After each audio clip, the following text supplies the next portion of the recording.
last week that Democrats might move to impeach President Donald Trump now that some of the angriest voices on the left have been elected into the House of Representatives. Quoting from Senator Cruz, "Today is a deeply divided time. There's an anger, there's a rage that I think isn't healthy.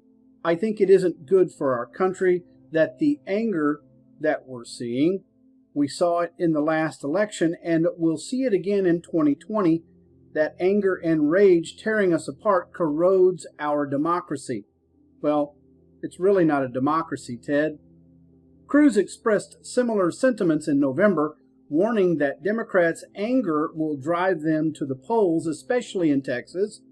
On the weekend before the midterm elections, he cautioned that their anger is so mobilizing that they'll crawl over broken glass in order to try to vote Republicans out. Quote, "How it plays out in the next few years, I don't know."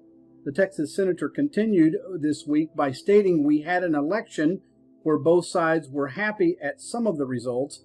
Democrats were hoping for a giant blue wave. Some Republicans were hoping for a giant red wave.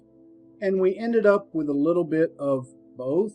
So according to Senator Ted Cruz, the 2018 midterm elections resulted in a political split between the two legislative chambers.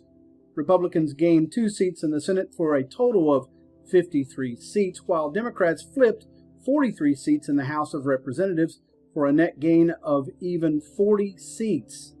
Senator Cruz stated that, "I think that's likely to yield for the next 2 years in a deeply divided and sadly, I fear, even paralyzed Congress.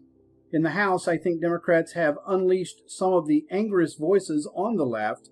I think that we're going to see 2 years of investigations, of subpoenas, and we may see an impeachment."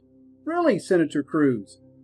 "I think that anger and rage is going to have to burn out some more before we can get together and enact some major legislation and reforms like we should be doing." You know what? I think it's just a stall tactic. President Trump, keep doing the same thing you're doing. You're obviously doing the right things if you're making the left upset.